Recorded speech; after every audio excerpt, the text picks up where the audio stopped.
From WFAA TV, this is Inside Texas Politics with Jason Whiteley. Good morning and welcome to Inside Texas Politics. It is the latest lightning rod in American culture, refusing to stand for the national anthem. It's a political protest over police brutality. Some consider disgraceful and disrespectful. High school athletes are now taking part, and in studio this morning, Carl Sherman Jr., the board president at DeSoto ISD, where the volleyball team and cheerleaders recently joined this protest. And with us as always is Bud Kennedy of the Star-Telegram. Good to have both of you here. Thank you, Jason. President Sherman. Carl, let's talk about the volleyball team and cheerleaders both refusing to stand. You said this is okay. Yeah, you know, we live in a day and age where we rush to judgment. In many cases, we forget our amendments that have been extended to us because of the services of our military and armed forces, extending us that right, freedom of speech and freedom to practice. And so it's something that, you know, we have to take our personal biases out and look at the protests and look at it for what it's worth and what message they're trying to convey. There will be people watching this show who call it disgraceful and disrespectful. How do you respond to that, though?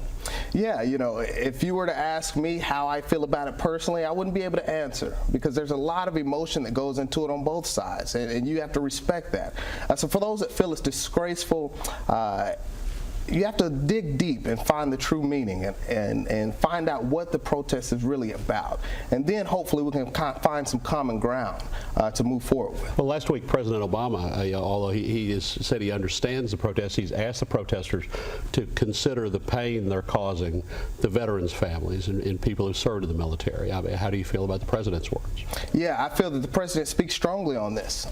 But I also feel that all politics are local. And local here in DeSoto, we have a phenomenal police department under the leadership of Chief Costa and partnering with the schools. And so this protest, yes, it does affect outside as far as perception may go. But in DeSoto, it's building those relationships. And the volleyball girls, the football team have built that relationship with Chief Costa and the police department so they know it's not an attack against them. You know, we're the first city in Texas to institute body cams. That was a huge thing for our community.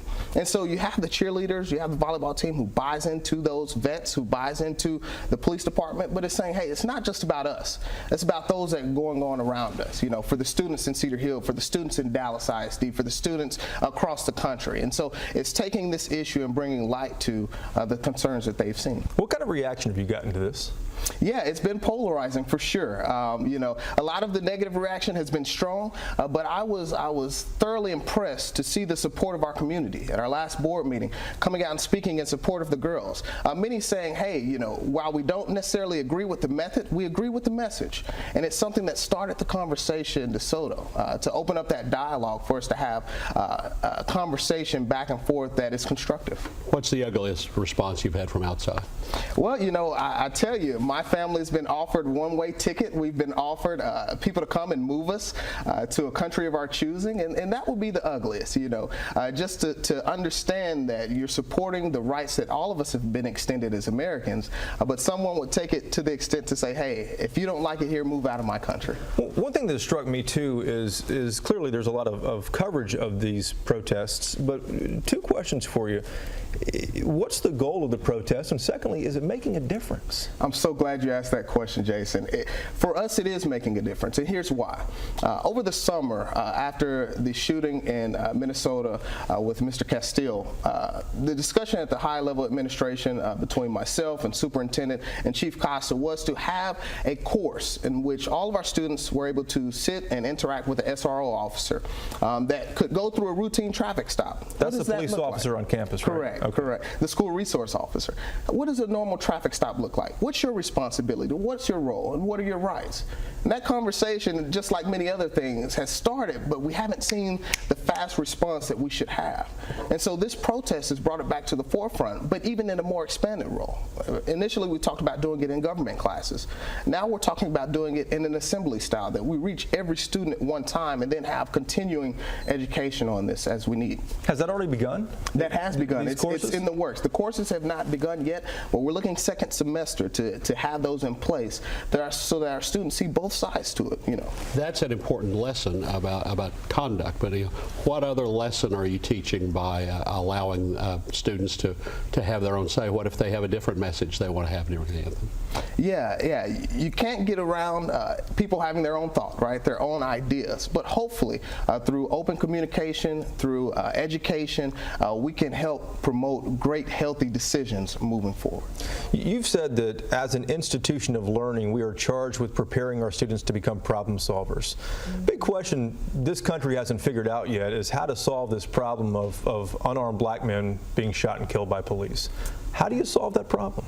Yeah, I think it's through education. Like the courses you're talking about? Like the courses we're talking about. And just like anything else, it all starts locally. And the hope is that we can do it so well locally that our police department, that our school district can promote an example that's so far beyond what we've seen in recent years, that'll catch fire and it'll trickle down, so to speak, and that others can tap into the program, tap into what we've done, and that through working with police organizations, working with the armed services, will provide a better narrative when we have those traffic stops. And Mr. Sherman, last question for you too. Some might wonder, is there a better way to get the message across?